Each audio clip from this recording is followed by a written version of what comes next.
Hi, everyone. Let's talk about proper sitting posture at the instrument. You will see another video right after this one that I did several years ago, but I thought that I would talk a little bit about it again because it's so important. Every time we sit down at the instrument, every time our students sit down at the instrument, we should be thinking about what is our relationship to this magnificent instrument. So we want to sit tall and long, not straight, because straight means this, and that is a way to lock up the body, which we don't want. Instead, we want to feel those nice four natural curves to the spine. So let's imagine a daisy is going through the spine and out the top of the head. All right, so the head is nice and buoyant on top of the neck. And you'll notice that we don't want to have shoulders that rise. And we certainly, when we play, we don't want to have elbows that stick out. We definitely want to have our elbows hang to our sides. All right, so we want to make sure that we are on the front part of the bench. So move the bench back enough so that when you put your hands up to the keyboard, you'll notice that your elbow is slightly above the tops of the white keys. You'll also notice that the wrist and the forearm are in the same line. They're parallel to the floor. And then the knuckles, this nice hand bridge, are nicely seen and they are up, right? So you don't want to have students play like this with flat fingers. So where do you play? Oh my goodness, I have to say, your feet have to be flat on the floor and you have to feel like you're a tripod, right? So these two legs in front of you and then your torso out in the middle. So you don't want to have your two legs put together like this, or you certainly don't want to have your legs twisted around each other like that. All right, and I have had a few students in keyboard musicianship class that sit, with their legs up like this. Oh my goodness. And I say, no, no, no, no, no, no. Anyway, feet flat on the floor and you feel like a tripod. Okay, so then if we think about how far we need to be at the instrument, the worst thing you can do is this. And I know lots of people do that and it just doesn't look nice, does it? You do not look like a professional pianist, right? You don't see a professional pianist like Lugansky going on stage and doing this to see if he's the right distance from the keyboard. So instead, go ahead and feel where your elbow is, slightly above the white keys. And then make sure that your elbows are slightly in front of your body so that you're not too close to the instrument and feeling like you're a crocodile, or too far from the instrument where you have to slump over and then have long arms like this. Okay, so now I'm just playing the groups of 3 black keys with my 3 longest fingers, and then I'm putting my 2 shortest fingers on white keys around them. So here I can really see that I look at my index finger and my thumb, fingers 1 and 2, and I see a nice letter C between these 2 fingers. And you notice that I play on the pads of my fingers. And where are these pads? They're right behind the fingernail, right? We don't want them to be too far back, or else you will be playing with flat fingers, which can easily dent or go in the other way here. And you certainly don't want to play on your fingertips. So let's please eradicate the term play on your fingertips or curve your fingers, because curving your fingers makes the pianist play from this knuckle joint, the middle knuckle joint. And you can tell that the sound is brittle. But if we say, let's play on your finger pads with a rounded hand shape, then the wrist can naturally be flexible and the sound is much better. And then we have to talk about where one plays on the thumb. If the student plays or you play on the flat side of your thumb, you're never going to be able to get any speed and the sound is going to be thumpy and not pretty.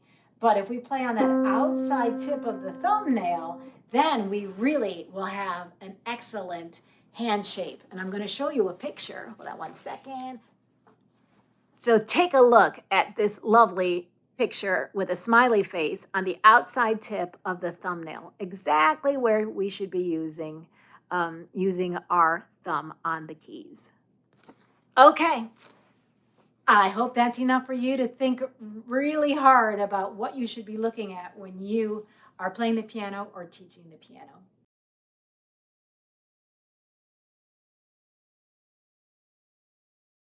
Hello, I'm Dr. Helen Marley. We want our students to play with a natural and healthy technique so that they play beautifully and they feel good at the instrument.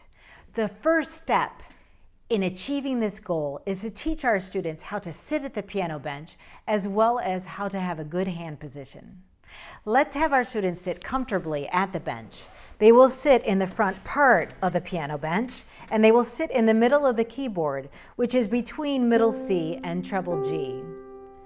Let's have our students imagine a daisy growing through their spine and out the top of their heads. This will help them to sit tall and long. There are 4 natural curves to the spine, and this enables us to have flexibility and balance when we play the piano. The students will notice that their legs and their torso form a tripod, and this gives great control and balance over the keyboard. The students can lean slightly forward because it is the front part of the spine that bears weight into the instrument. If a child is too small to reach the floor, let's go ahead and get a stool or some books so that the students feel grounded. When the students are playing then, with this kind of balance and flexibility, they'll play beautifully and with ease. It's also important that students sit on their sit bones right here like this. And even if they move back and forth, they can feel where they are. The tailbone is not weight bearing. So we want to make sure that our students don't slump over and sit on their tailbones. This feels really uncomfortable at the instrument, and the sound is not going to be good, and they're not going to feel good at the instrument. So the next step to learning a great posture at the instrument is to think about the distance from the keyboard as well as the height of the piano bench. There's a wonderful video of Vladimir Horowitz playing a recital in Vienna, Austria. He walks to the piano. He's an elderly gentleman by now, and he sits at the keyboard, and actually the bench is a little bit too close to the keys. He puts his arms up, and he notices that he really can't swing back and forth. His elbows are too close to the side of his body. So he moves the piano bench back.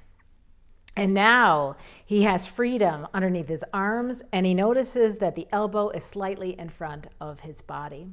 He plays a few beautiful chords so that he can hear the resonance in the hall. He puts his hands in his lap, and then he's ready to begin the recital. So many of our little students play with crocodile arms. The bench is so close to them.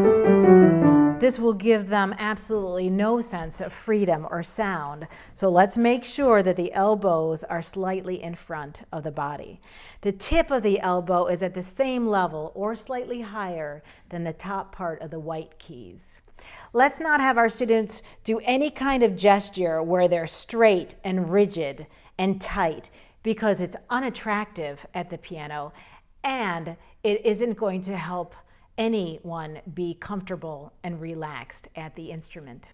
If you notice that your student is sitting too low at the instrument and their elbow is below the top of the white keys, we have to get them higher on the bench. There's a really nifty knee pad for the garden for only $8. We can put this on the bench. We can put more than one on the bench, and it will elevate our students to be at the right height. If you want something a little bit snazzier, there are also foam pads with velvet coverings, and these are nice for recitals. These also come in various heights as well. The third part of good posture and hand position is actually figuring out what good hand position is.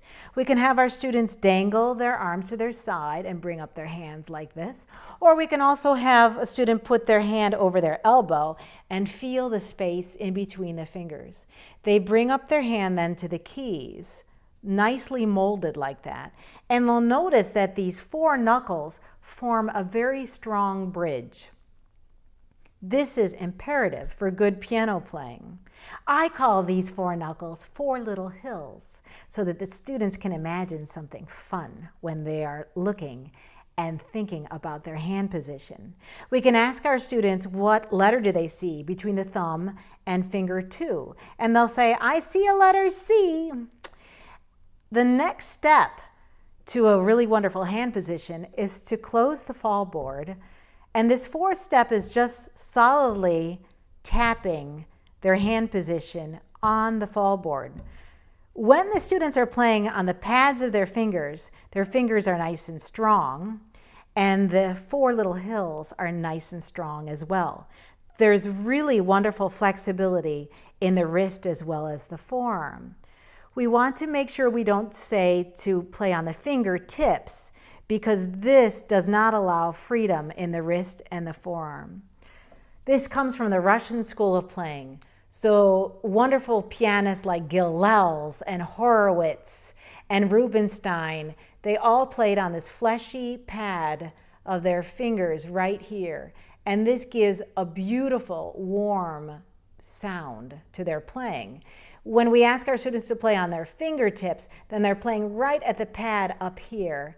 And this doesn't give that good of a sound. The last step in a nice hand position is to have our students, yes, of course, look at the strength of their fifth finger, but also look at where the thumb is being played. They're going to feel that they tap on the outside tip of their thumbnail. They're also going to feel a little bit of the flesh right by that thumb tip. And that is where they have to play on their thumb. Well, I'll talk more about that in later videos, but this is the way to start with a beautiful posture and wonderful hand position. See you next time.